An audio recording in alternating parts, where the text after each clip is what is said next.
तो ये orientation session हम ले रहे हैं, जिसके बाद हम फाइनल रणनीति बनाएंगे कि हमें अब किस तरीके से चीजों के साथ डील करना है। अभी तक हमने जो भी किया, जितना भी किया, बहुत मेहनत करी, क्योंकि अभी हमने चंक्स में छोटी-छोटी बहुत सारी चीजें कर रखी हैं। अब ये चीज आ गई है इस मोमेंट पे कि अब हमें वो फूल जितने भी हमने अच्छे से ग्रो करे थे अपने, उनकी एक माला पिरोनी है, ताकि हम उसे फाइनली यूज कर सके। ठीक है? क्योंकि हम सबने थोड़ा-थोड़ा सब कुछ पढ़ा हुआ है। बस अब उसको हमें लाइन अप करना है। तो इसके लिए आज हम सबसे पहले क्या करेंगे, डिस्कस करेंगे सारे एरियाज़ और सबकी क्या वीकनेस पड़ रही है, कहाँ पे कौन लैक कर रहा है और डूज़ एंड डोंट्स क्या रहेंगे विद इन दिस जर्नी। सबसे इम्पोर्टेंट है डोंट्स। जैसे हम कहते हैं ना, जब भी हम किसी पेशेंट को ट्रीट करते हैं तो सबसे इम्पोर्टेंट होता है what is contraindicated, what is पथ्य अपथ्य। So in your life also, in your career also, that is the most important part. ठीक हो गया? तो सबसे पहली चीज़ आती है कि हमारा बेस और हमारा सिलेक्शन कहाँ से होने वाला है। हमारा बेस और हमारा सिलेक्शन दिलाने वाली है हमारी संहिता। क्यों दिलाने वाली है हमारी संहिता? क्योंकि मेजर पोर्शन वहीं से हमारा कवर होता है। तो सबसे पहले आपकी बेस की हेडिंग में जाना चाहिए Samita. Samita is the thing जिसकी वजह से मैं किसी भी कॉलेज में कल को सीट लेने वाली हूँ या लेने वाला हूँ। ये मेरी स्ट्रॉन्ग है, तो मैं दूसरों से पीछे नहीं रहूँगा या रहूँगी। ठीक हो गया? तो जो समिता वाला पोर्शन है उसमें हमने कैटेगरीज़ क्या कर रखी हैं, चरक, सुश्रुत और वाग्भट। अब हम हर एक के स्थान वाइज़ हर चीज़ डिस्कस करते हुए चलेंगे। आपको लिखते चलना है और फोकस करना है इस चीज़ पे। ठीक है? संहिताज़ में सबसे पहले चरक संहिता है। चरक संहिता में भी चरक का सूत्र स्थान है। सूत्र स्थान में आपको पूरे 30 चैप्टर अच्छे से आने चाहिए, जिसमें से जो एक्सक्लूड है वो है 27 चैप्टर, जिसमें से टॉपिक्स लिखेंगे आप कि आपको कौन से वर्ग आने चाहिए। मूत्र वर्ग आना चाहिए, मधु वर्ग आना चाहिए, दुग्ध वर्ग आना चाहिए। ठीक है? लिखा? यस मूत्र, मैम। मधु, दुग्ध वर्ग लिखो। और उसके अलावा जो वहां पर वो सुरा वाला जो वर्ग दिया हुआ है ना, मध्य वर्ग वाला सेक्शन, वो आप अच्छे से देख के जाएंगे उसमें से। ठीक है? वो बहुत इंपॉर्टेंट पोर्शन है, क्योंकि स्टार्टिंग में जो उन्होंने, और उसमें जो अनुपान वाला सेक्शन भी दिया हुआ है ना, दैट इज ऑल्सो इम्पोर्टेंट। तो राइट इट डाउन। मैं आपको सारी चीजें आज अच्छे से लिखवाऊंगी कि आपको क्या ध्यान देना है और कौन सी माइनर एरियाज हैं जहां से आप बहुत अच्छा स्कोर कर सकते हो। थोड़ा सा पढ़ के भी आप एक क्वेश्चन हमेशा निकाल सकते हो। ठीक है? वो माइनर एरिया क्या है, एक साइड ऐसे करके दोनों तरफ बना लो। ये तो हो गई संहिता। और जो माइनर एरिया है उसमें लिखो संस्कृत। संस्कृत हम हमेशा नेग्लेक्ट कर देते हैं, सोचते हैं कि यार क्या ही होगा, एक ही तो क्वेश्चन आएगा और वैसे भी मुझे अच्छे से नहीं हो पाएगा, क्योंकि बहुत टाइम पहले पढ़ी है और क्या संधि क्या समास समझ नहीं आएगा अभी एंड में, क्योंकि सब हौच पौच हो जाएगा। तो ऐसा नहीं करना है बच्चे। आप ट्रेंड देखो, हर साल संस्कृत का एक क्वेश्चन फिक्स है। अगर एक क्वेश्चन फिक्स है तो 100% वहां से अगर क्वेश्चन बन रहा है तो उन्हीं चीजों से बन रहा है। या तो संधि पूछ रहे हैं, या हर बार समास पूछ रहे हैं, या प्रत्यय पूछ रहे हैं, या फिर उच्चारण स्थान पूछ रहे हैं। अगर इन 4 टॉपिक्स को सिर्फ आप कवर करके जाते हैं, संधि, समास, प्रत्यय और उच्चारण स्थान, बाकी सब अगर नहीं भी हो रहा है तो लेट इट बी, उसे वहीं छोड़ दो। ठीक है? लेकिन संधि, समास, प्रत्यय और उच्चारण स्थान करके जाओ। मैंने वीडियो ऑफ कर दिया। सोनाली बच्चे म्यूट रखना है ना? चलिए। तो अगर आप ये 4 टॉपिक्स, मेरे कहने पे बस ये 4 टॉपिक्स कर लीजिए। ये उनके लिए है जो बिल्कुल ही संस्कृत को छोड़ने वाले हैं कि नहीं ये तो नहीं कर पाऊंगी मैं, अब एंड मोमेंट पर तो नहीं होगा मुझसे। ठीक है? क्योंकि देखो समास में क्या आएगा, पिछली बार क्वेश्चन आया था माता और पिता, फॉर एग्जाम्पल ऐसा ही क्वेश्चन था जिसका द्विगु समास आंसर लगना था। ठीक है? तो ऐसा क्वेश्चन हमसे गलत नहीं होना चाहिए ना। माता च पिता ये सब तो हमने पढ़ा है कि जो और वाले होते हैं वो इसमें आते हैं, जो नंबर या काउंटिंग वाले होते हैं वो द्वंद में आते हैं, द्विगु में आते हैं, इस टाइप से। मतलब अभी I have to revise on to that because I am not a Sanskrit expert. But आपको ये बहुत छोटी छोटी चीजें, अव्ययभाव समास जो है उसमें हम किससे डील करते हैं, उपसर्ग से या प्रत्यय से डील करते हैं। अगर आप इतना भी पढ़ के जाएंगे ना कोई एक क्वेश्चन जरूर आपके पास ऐसा टकराएगा कि आपसे वो बन जाएगा, और वो एक क्वेश्चन आपको बहुत आगे लेके जाएगा। मैं इतना स्ट्रेस संस्कृत पे इसलिए कर रही हूँ क्योंकि संस्कृत ट्रेंडिंग आ ही रहा है क्वेश्चन। हर बार आ रहा है और ये 4 टॉपिक से बस ये मान लो कि मैम ने बोला ये 4 टॉपिक करने हैं, इनमें से अगर हुआ तो मैं करूँगी और नहीं तो कोई दिक्कत नहीं है क्योंकि मैं कोई बहुत ज़्यादा मेहनत तो कर नहीं रही कि बिल्कुल ही संस्कृत को रट डाला है मैंने, 4 बार रिवाइज कर दिया है मैंने।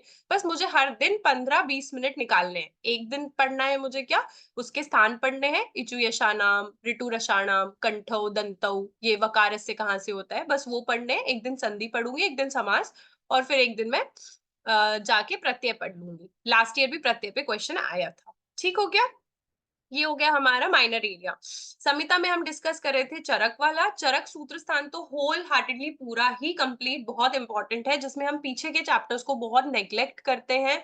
28वां चैप्टर जो दिया है, जहां प्रदोषज विकार दिए हुए हैं, उनकी चिकित्साएं दी हुई हैं, इन चैप्टर्स को बिल्कुल नेग्लेक्ट नहीं करना है क्योंकि ये बिल्कुल हमें लगता है कि हमें आते हैं, जैसे कोष्ठ से धातु में और धातु से कोष्ठ में जाने की जो गतियां बताई गई हैं, इस पे भी एमसीक्यू पूछा जा चुका है ना लास्ट टाइम। तो हमें वैसे लगता है कि हमें आता है, लेकिन वहां पे सारे ऑप्शंस दे देते हैं तो फिर हम समझ नहीं पाते हैं कि इनमें से कौन सा है। ऑड वन आउट करने के लिए बोलते हैं वो लोग, है ना? तो आपको ये ध्यान रखना है। चलिए, नेक्स्ट अब हम किस पे आ जाते हैं? चरक का सूत्र स्थान हो गया, निदान स्थान पे। चरक निदान स्थान जो है उसमें बहुत छोटे चैप्टर्स हैं और सारे ही चैप्टर्स ऐसे हैं कि डुएबल है। कोई बहुत तो भारी चैप्टर नहीं है, लेकिन आप जो प्रमेय के टाइप्स बताए गए हैं, उनके जो लक्षण बताए हैं, स्पेशली जो कफज प्रमेय के लक्षण बताए हैं, वो भी प्रसाद में, सांद्र प्रसाद में के जो लक्षण बताए हैं वो आपको अच्छे से देख के जाने हैं। उसमें कोई कंफ्यूजन बिल्कुल नहीं होना चाहिए। ठीक है, जो कुष्ठ बताए गए हैं उसमें कोई कंफ्यूजन नहीं होना चाहिए। ठीक हो गया। उन्माद और अपस्मार बहुत अच्छे से करना है। ये 4 चीज बहुत अच्छे से करनी है। प्लस पिछली बार ज्वर की संप्राप्ति पूछी गई है तो कोशिश करनी है कि सारी संप्राप्ति आपको अच्छे से करनी है। निदान स्थान से ही पूछी थी वो। ठीक है, सेम श्लोका था, बस उन्होंने अरेंज करने के लिए दी थी वो संप्राप्ति कि पहले क्या आएगा बाद में क्या आएगा। ठीक हो गया। तो आपको संप्राप्ति पे ध्यान देना है जब भी आप निदान पढ़ रहे हैं। हम जब चैप्टर पढ़ते हैं ना, तो जो मैं बता रही हूँ आपको हमेशा उस कॉपी को खोल के बैठना है कि अभी निदान स्टार्ट हुआ, मैम ने क्या फोकस करने के लिए बोला था। संप्राप्ति, तो जब मैं संप्राप्ति पढ़ूंगी तो उसे 2 बार रिवाइज कर लूंगी ताकि वो मेरी स्ट्रांग हो जाए, क्योंकि उस पर रिसेंट क्वेश्चन पूछा गया है रीअरेंजमेंट का। ठीक है, फिर क्या हो गया आपका, दिस इज दी निदान स्थान डन। देन आ जाओ शारीर स्थान। शारीर स्थान सुश्रुत का और चरक का दोनों ही इंपॉर्टेंट है। टू दोस्त जिन्होंने शारीर स्थान को 2 बार रिवाइज कर लिया है, वो तो कोशिश ये करें कि पहले चरक का शारीर एक बार कवर कर लें और फिर सुश्रुत का शारीर उठा लें और उसको कवर कर लें। तो जो कंपैरेटिव पॉइंट्स हैं, और जो लोग ऐसा नहीं कर सकते हैं, तो वो कम से कम जो सात्मज आत्मज भाव वाली चीजें दी हैं उन्हें कंपैरेटिव ही पढ़े। ठीक है, नहीं कंपैरेटिव पढ़ पा रहे हो तो सुश्रुत में बहुत छोटा कंटेंट दिया है उसका, उसको एक पेज में लिख के वहीं लगा लो अपनी चरक संहिता के जिस चैप्टर में दिए गए हैं, ये चरक शारीर में, जहां पे सात्मज आत्मज भाव दिए गए हैं, हमारे जो 6 मात्र पितरज भाव दिए हैं उनके साथ ही लगा लो। कोई भी गलती नहीं होनी चाहिए इसमें। क्वेश्चन डायरेक्ट आता है इससे कि कौन से भाव में आते हैं ये। ठीक है, जैसे स्वर और वर्ण है वो कॉमन है। ठीक है, तो ऐसे क्वेश्चन गलत नहीं होने चाहिए बिल्कुल भी। अब ये हमारी टिप्स पे रहने चाहिए। ठीक हो गया। शारीर स्थान में लास्ट चैप्टर बहुत इंपॉर्टेंट है।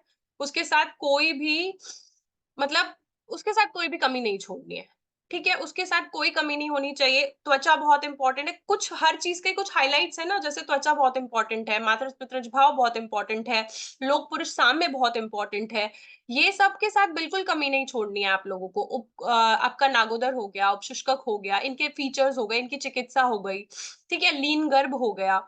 ये आपको बिल्कुल ऐसे टिप्स पे आने चाहिए कि हाँ ये लीन गर्भ की चिकित्सा है, अगर अप्रापातन करवाना है तो ये इसकी चिकित्सा होती है।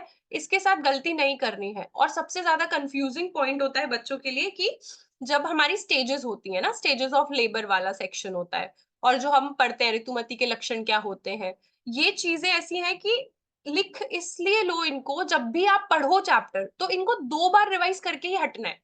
पूरा चैप्टर आप वन गो में कर रहे हो, लेकिन वो वाला श्लोक ना एक बार बोल लिया, बुक बंद करके फिर बोल लेना है, ताकि इसमें गलती ना हो। क्योंकि वहां पे ना टू द पॉइंट जो याद आएगा ना वही ज्यादा सही होगा। अगर टू द पॉइंट याद नहीं आएगा तो हमेशा 50-50 कंफ्यूजन लगता रहेगा कि शायद यही है, शायद यही है, और शायद से फिर क्वेश्चन की गलती होने की चांसेस बहुत होती है।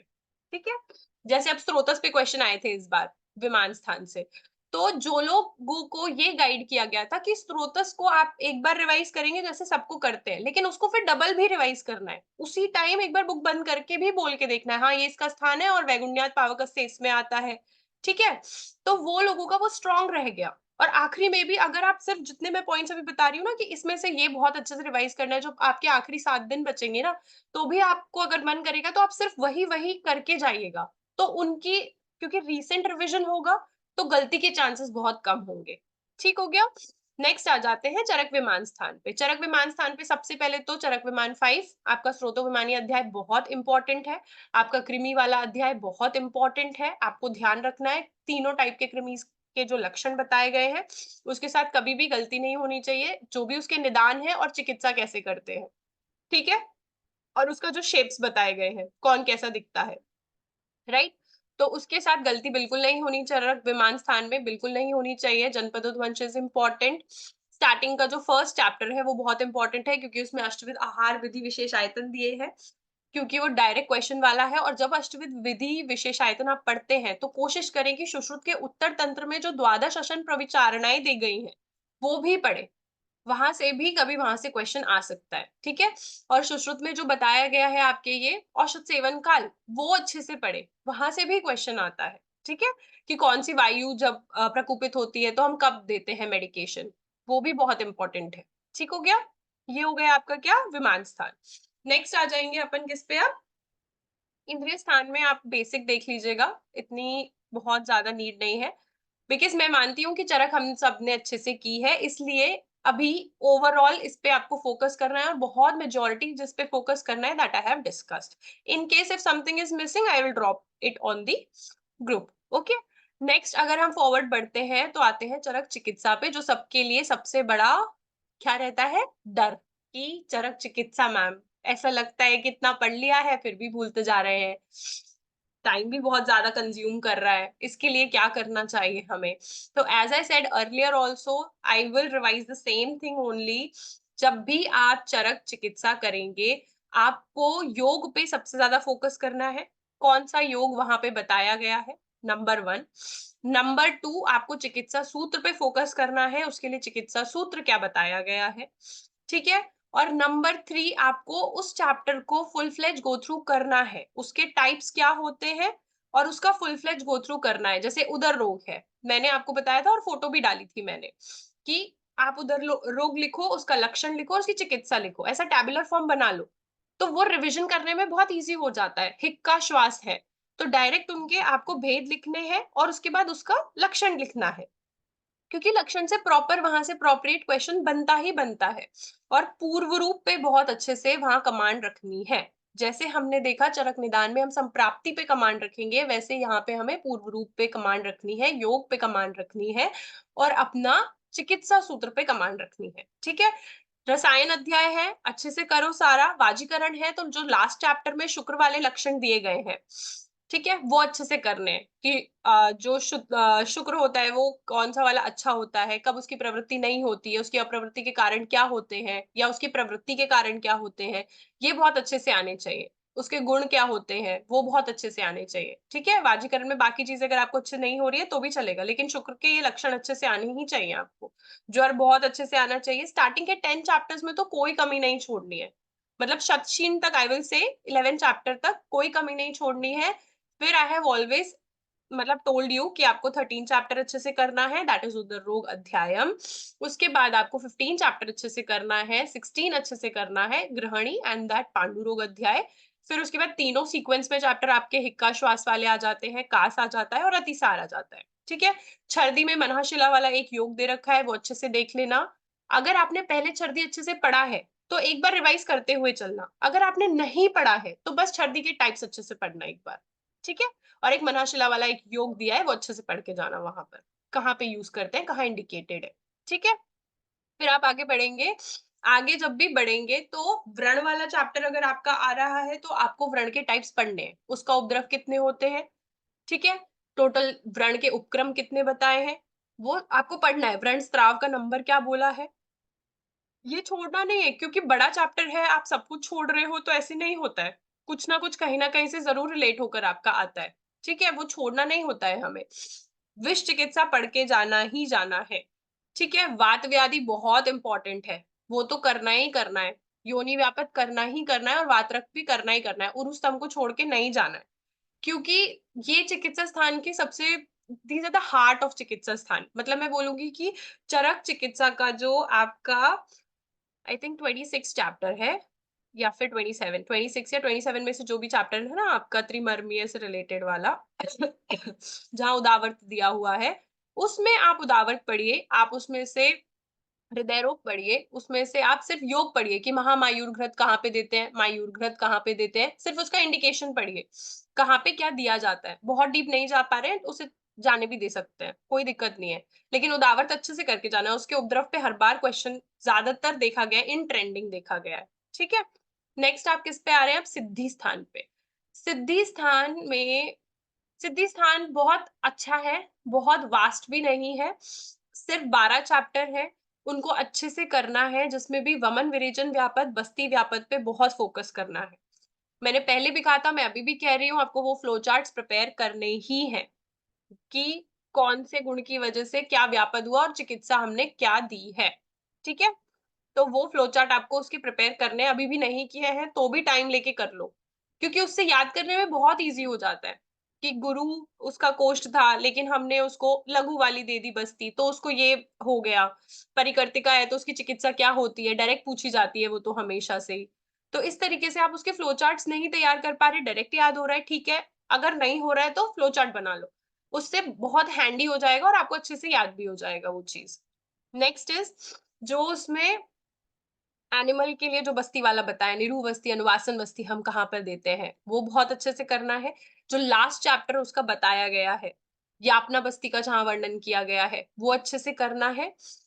देन व्हाट एल्स इन सिद्धि स्थान के स्टार्टिंग के चैप्टर्स तो ईज़ी ही है। उसमें कितनी मात्रा देते हैं, वही है कितनी उम्र पे कितनी प्रसृत मात्रा हमें देनी है, यही सारी चीज़ें बताई हैं। और वो बस्ती दाता वगैरह के गुण बताए हैं। 10 और 8 वाले जो बताए हैं वो बेसिक देखने हैं। मतलब ओवरऑल आप अब ना अपने आप को बहुत कंपोज़ लेके चलेंगे। ऐसे नहीं वेगली कभी भी ये उठा के पढ़ लिया, ये उठा के पढ़ लिया, ऐसे नहीं करना है। एक स्थान लेकर बैठे हैं तो वो खत्म करेंगे, फिर आगे बढ़ेंगे ताकि आपको सेंस ऑफ सैटिस्फैक्शन हो कि मैंने चरक संहिता का सूत्रस्थान कर लिया। मेरी चरक पूर्वार्ध खत्म हो गई, अब मैं चरक चिकित्सा पे बढ़ रहा हूँ या बढ़ रही हूँ। मॉक में जो अगर आपका कुछ भी चल रहा है तो वो उस टाइम में रिवाइज करके उतने का पेपर दे दूँगा या दे दूँगी। लेकिन मैं अपना एक शेड्यूल खुद प्लान करके और खुद के हिसाब से चला रही हूँ कि मैं अपने सेल्फ को तो देख लूँ कि मैं खत्म कर पा रही हूँ या नहीं कर पा रही हूँ। आज आपको बैठ के ये शेड्यूल लिखना है। फॉर एग्ज़ाम्पल अगर आज आपकी 12 मार्च है, आज आप शेड्यूल बनाइए कि आप क्या 1 हफ्ते में पूरी चरक संहिता खत्म कर सकते हैं अपने लेवल पे, पूर्वार्ध प्लस उत्तरार्ध। अगर आप ये कर सकते हैं, तो आप 1 हफ्ते में फिर सुश्रुत पे भी फ़ोकस कर सकते हैं। हो सकता है 7 की जगह 9 डेज़ लग जाए, हो सकता है 10 डेज़ भी लग जाए, but it's okay. At the end of this March you will be able to complete your Charak and Sushrut. एक बार फिर से पूरी की पूरी फुल फ्लेज एक सीक्वेंस में। क्योंकि हमारे ब्रेन की ना एक कैपेसिटी होती है, एक आदत होती है कि जो चीज़ सीक्वेंस में आ रही होती है ना, वो बहुत अच्छे से उसको अडैप्ट करता है और बहुत लंबे टाइम तक याद रखता है।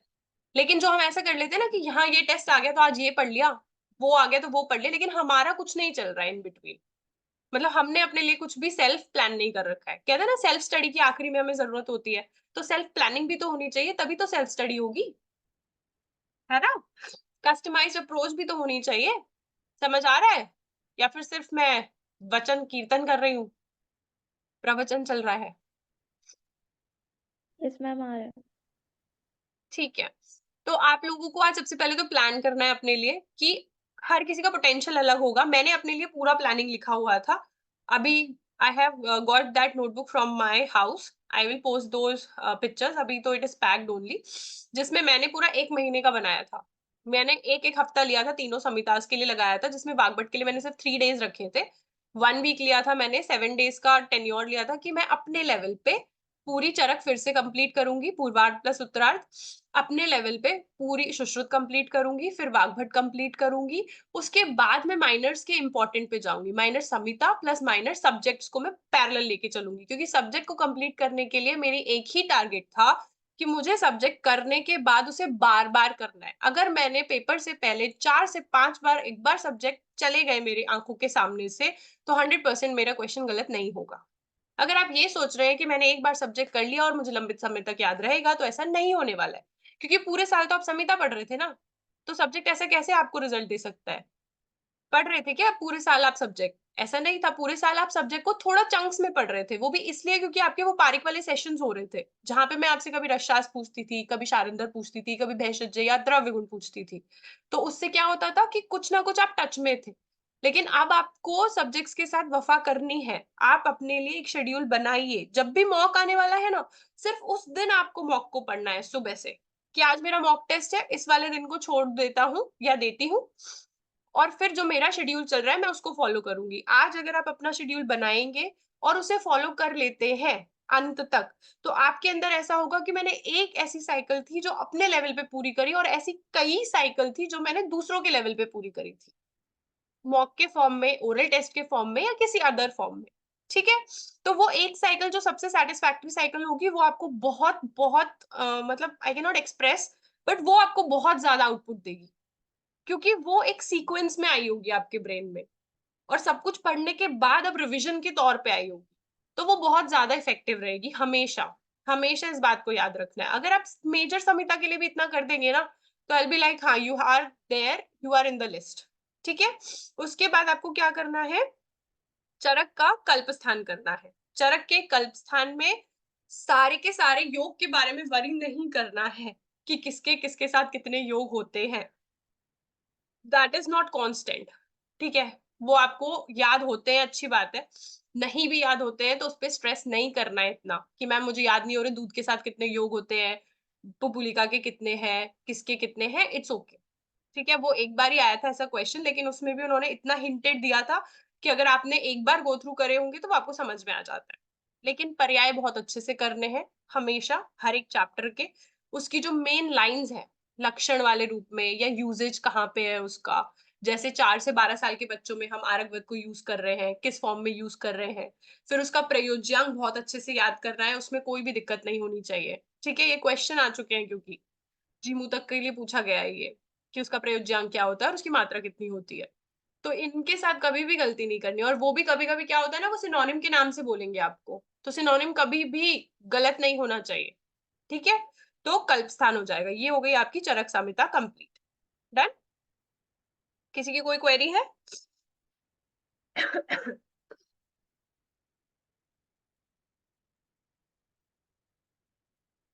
नहीं है तो आगे बढ़े?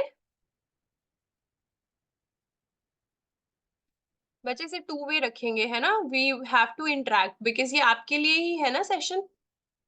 आगे बढ़े? Yes ma'am. ठीक है। तो हमने चरक संहिता डिस्कस करी और मुझे लगता है जिस हिसाब से मैंने आपको अच्छे से बताया है, जितना मैं कर सकती हूँ, आपने एक बार बहुत ब्रॉडर पिक्चर इमेजिन कर ली होगी ना कि हाँ, ये चैप्टर था, मैम कैसे कह रही हैं। आई होप हर किसी ने वो एक बेसिक इमेजिन किया होगा कि ऐसे करूँगी तो हो जाएगा। ठीक है?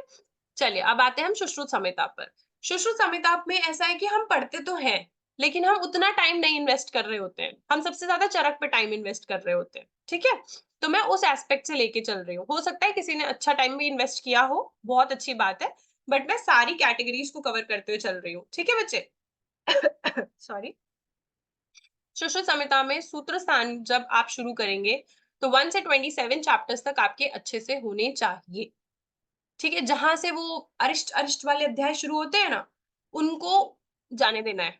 मतलब अच्छे से याद हो रहे हैं तो ठीक है, नहीं हो रहे हैं तो भी चलेगा। लेकिन 1 से 27 या 26 चैप्टर है, वहाँ तक बहुत अच्छे से आपका कवरेंस होना चाहिए। फिर एक चैप्टर आएगा, आई थिंक वो 35 या 32 चैप्टर है, आप एक बार टैली करेंगे, जहाँ पे वो पुरुष बताए गए हैं कि मध्यम आयु का पुरुष कैसा होता है, अल्प आयु पुरुष कैसा होता है और जिसकी अच्छी आयु होती है, प्रवर वाली आयु होती है, उसका कैसा होता है, फिज़ीक कैसा होता है उसका, है ना? तो वो आपको अच्छे से करना है। ठीक है? वो बहुत इम्पोर्टेंट है। उसमें वो बताया ना कि उसकी मेंढर जो है वो अल्प होती है, इस तरीके के पॉइंट्स दिए हुए हैं वहाँ पे। आयु भी दी हुई है, वो आपको अच्छे से चैप्टर करना है, सूत्र स्थान की ही बात कर रही हूँ अभी मैं, ठीक है? 45-46 चैप्टर के लिए मैंने नोट्स पोस्ट किए थे, आपको सिर्फ उतना करके जाना है, 45-46 चैप्टर में से। बाकी मूत्र का कंपैरेटिव आपको मुक्तेश्वर सर ने पढ़ाया है एफएक्यू सेशन में, मूत्र वाला कंपैरेटिव पढ़ के जाना है, मधु पढ़ के जाना है, दुग्ध वर्ग पढ़ के जाना है क्योंकि मूत्र वाले पे क्वेश्चन सुश्रुत के अकॉर्डिंग आ चुका है। जो चरक सूत्र 1 में हम पढ़ते हैं उससे क्वेश्चन नहीं आया है, ठीक है? तो उसके साथ गलती नहीं करनी है अपने को। नेक्स्ट हम सुश्रुत का सूत्रस्थान कवर करके सुश्रुत निदान स्थान पे जाते हैं। निदान स्थान में है 16 चैप्टर। सबसे इंपॉर्टेंट चैप्टर है वात व्याधि अध्याय। वो पहला अध्याय है और वो बहुत इंपॉर्टेंट अध्याय है। उसमें जितने भी फीचर्स दिए हैं, जिसके भी दिए हैं, वो बहुत अच्छे से याद होने चाहिए एट एनी कॉस्ट। उसमें कोई भी गलती, कोई भी लापरवाही का कोई स्कोप नहीं होना चाहिए आपके पास, ठीक है? वो बहुत इंपॉर्टेंट पार्ट है, उसके साथ गलती नहीं करनी है आप लोगों को। नेक्स्ट आपको क्या देखना है? जितने भी निदान स्थान के चैप्टर हैं, उसमें आपको उन चैप्टर्स के लिए वरी नहीं करना है, जैसे वृद्धि, उपदंश, ऐसे वाले जो चैप्टर्स हैं। जितना हो रहा है, अगर किसी ने पहले अच्छे से किए हैं, तो अच्छे से रिवाइज़ करो, नो डाउट। लेकिन अगर पहले किसी ने अच्छे से नहीं किए हैं, तो एक बार ज़रूर उसको पढ़ लो। पढ़ते हुए जाओ, क्योंकि अभी भी ऐसा नहीं है कि आपका फॉर्म आ गया है या अनाउंस हो गया है एग्ज़ाम, है ना? ऐसा नहीं है ना अभी। तो आप अभी उसको लेके चलो, 16 चैप्टर्स हैं, अच्छे से करो, जिसमें मुखरोग अध्याय बहुत अच्छे से करना है, 16 नंबर चैप्टर बहुत इम्पोर्टेंट है, शुद्र रोग बहुत अच्छे से करना है उसमें आपको, शुक दोष वाला अध्याय भी अच्छे से करके जाना। शुद्र रोग इसलिए बोल रही हूँ क्योंकि शुद्र रोग में दोष पूछा जा रहा है। ऑलमोस्ट अभी पिछले ट्रेंड में ये देखा गया है कि कौन-सी व्याधि में क्या दोष है और फीचर से पूछा जाता है उसमें से, कि वो कच्छप जैसा कौन-सा होता है ना? तो वो ध्यान रखना है आप लोगों को, ठीक है? नेक्स्ट आप अगर आगे बढ़ते हैं तो है शारीर स्थान। सुश्रुत का शारीर बहुत ज़्यादा इम्पोर्टेंट है। सुश्रुत शारीर में आप जब भी स्रोतस चरक विमान से पढ़ेंगे, तब कोशिश करें कि सुश्रुत शारीर 9 खोलें और स्रोतस उसका भी कवर करें, कंपैरेटिव। मेदो वह स्रोतस बहुत अच्छे से पढ़ना है, उसमें गलती नहीं करनी है, कभी भी, ठीक है? सुश्रुत शारीर में जो पॉइंट्स दिए हैं, वहाँ के ऋतुमती के लक्षण क्या दिए गए हैं, वहाँ पर जो मतलब जैसे गर्भ जो है वो अगर प्रवृत्त होने वाला होता है, उसके 2 फीचर्स दिए गए हैं, गर्भिणी के फीचर्स दिए गए हैं। ये ना एक जगह स्टिकी नोट पे लिख लिया करो। एक जगह मैंने लिख रखे थे कि ये गर्भिणी के हैं या फिर ये अप्रसृत, मतलब अगर नहीं है फॉल्स पेन्स होते हैं जो, तो तब क्या होता है? तो वो वाले लक्षण वहाँ पे आपको दिए होंगे, वो आपको अच्छे से पढ़ने हैं, वो बहुत इम्पोर्टेंट है। उसके साथ बिल्कुल भी लापरवाही नहीं करनी है। सुश्रुत का जब भी निदान और शारीर पढ़े तो ये समझे कि वो पूरा ही पढ़ना है मुझे। जो छोड़ना है वो चिकित्सा और उत्तर तंत्र में से ही छोड़ना है, और थोड़ा अगर कम पढ़ना है तो वो उसके विष वाला जो आपका सेक्शन दिया हुआ है, वहाँ से करना है, ठीक है? नेक्स्ट आ जाते हैं कल्प स्थान पे। तो सुश्रुत के कल्प स्थान को पढ़ते टाइम कोशिश करनी है चरक चिकित्सा 23 किया जाए। पर अगर नहीं हो रहा है, क्योंकि मुझसे नहीं होता था, मैं पैरेलल नहीं कर पाती थी। मेरे लिए ऐसा था एक संहिता के एक टाइम, दूसरी संहिता दूसरे टाइम। तो मेरे बिल्कुल फिक्स रहती थी कि हाँ, मैंने सुश्रुत को उस टाइम पढ़ा था, ऐसे पढ़ा था और ये रेफरेंस है। मैं बीच में दोनों को कोलैब नहीं कर पाती थी। मैंने कभी कोलैब करके नहीं पढ़ा है पर्सनली, क्योंकि मुझसे नहीं होता था वो। लेकिन कुछ लोग कर पाते हैं और उसके अच्छे आउटपुट भी रहते हैं। मतलब मैं अपने दोस्तों से वो सुनती थी, इसलिए मैं बता रही हूँ वो चीज़, क्योंकि हो सकता है आप में से कोई वैसा ज़्यादा पसंद करता हो, ठीक है? तो आपको क्या करना है, सुश्रुत कल्प स्थान में स्टार्टिंग के जो चैप्टर्स हैं वो बहुत अच्छे से करने हैं। स्थावर विष, जांगम विष के अधिष्ठान कितने होते हैं, किसमें क्या वैराइटीज़ बताई गई हैं, फिर जो उनके चिकित्सा बताई गई है और विष वेग जो बताए गए हैं वो अच्छे से देखना है। फिर वो दर्वीकर सर्प वाले में बताया गया है कि कौन-सी धातु में वो चला जाता है, कब कौन-सा उसमें लक्षण मिलता है, अस्थि धातु में कब चला जाता है वो। तो ये बहुत अच्छे से करने हैं, ये बस क्रक्स है, मेजर क्रक्स। और ना जब भी एंट्रेंस एग्ज़ाम आप देखोगे ना, आपने प्रीवियस ईयर पेपर्स भी देखे होंगे, वो एक्सपेक्ट यही कर रहे हैं कि आप आंसर कर पाओ। वो बहुत डीप वैसे ही नहीं पूछ रहे हैं। लेकिन हम क्या करते हैं, हर चीज़ पढ़ने के चक्कर में सॉरी, हम बेसिक को बहुत नेग्लेक्ट कर देते हैं। और वो नहीं करना है हमें। अगर हमने बेसिक को पकड़ के रखा, ओवरऑल अच्छे से किया, तो हम बहुत अच्छा करेंगे और भटकना नहीं है, बिल्कुल नहीं। अभी मैं क्वेश्चन्स पे भी आऊँगी, कैसे क्या सॉल्व करना है, क्योंकि बहुत बच्चों की ये क्वेरी भी आ रही थी मेरे पास कि मैम हम तो अभी भी चैप्टर वाइज़ ही कर रहे हैं, अभी हम इस तरीके से कर रहे हैं, स्कोर नहीं बढ़ रहा है। तो वो भी I will discuss in the next session अभी। अभी हम फिर से जब जॉइन करेंगे, I will discuss that also, ठीक है? अब आ जाते हैं सुश्रुत की चिकित्सा पे। तो सुश्रुत की चिकित्सा में आपको स्टार्टिंग के 15 चैप्टर अच्छे से करने हैं, एज़ आई सेड अर्लियर।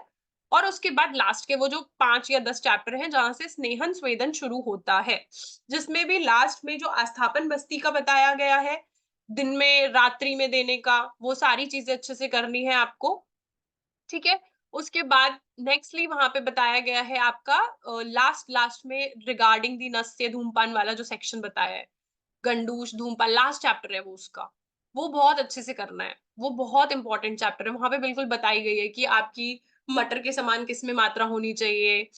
इस तरीके से वो पूरे पॉइंट्स बताएँ। बस स्टार्टिंग के 15 चैप्टर अच्छे से कर लो और एंड के ये वाले कर लो। बाकी के लिए अगर टाइम नहीं है तो, अगर टाइम मिले तो शुद्ध रोग की चिकित्सा, गलगंड वाली चिकित्साएँ जो पार्शनी वगैरह में बोली गई है, विसूचिका वगैरह की चिकित्सा, वो भी कर सकते हो। लेकिन टाइम नहीं है तो ये तो करना ही है वाला कैटेगरी है। सुश्रुत उत्तर तंत्र पे आते हैं। उत्तर तंत्र में आपको शिरोरोग वाला जो सेक्शन है वहां तक पूरा कंप्लीट करना है। ठीक है, मेन जो उत्तर तंत्र की आपकी सारी डिजीजेस है, संदिग्ध स्थान के रूप में जितनी भी सारी डिजीजेस है, वर्तमगत वगैरह, वो करनी है। सबकी मात्रा अच्छे से आनी चाहिए। चैप्टर नंबर 18 अच्छे से आना चाहिए। तर्पण जो है, पुटपाक बताया है, अंजन बताया है, जितने क्रियाकल्प बताए हैं सारे, उनकी कितनी मात्रा किस में यूज होती है, उसमें कभी गलती नहीं करनी है। शिरोरोग बताए हैं, सबके फीचर्स अच्छे से याद होने चाहिए, चिकित्सा अच्छे से याद होनी चाहिए। कर्ण रोग बताए हैं और नासा रोग बताए हैं। उनकी संख्या गलत नहीं करनी है। संख्या पे क्वेश्चन डायरेक्ट पूछा गया, कर्ण रोग वाग्भट ने कितने बताए, ठीक है, तो वो गलती नहीं होनी चाहिए। वो सिंपल क्वेश्चन है कि किसने कितने, वाग्भट ने कितने बताए, सुश्रुत ने कितने बताए। ठीक है, संख्या वाला क्वेश्चन गलत नहीं होना चाहिए किसी का भी।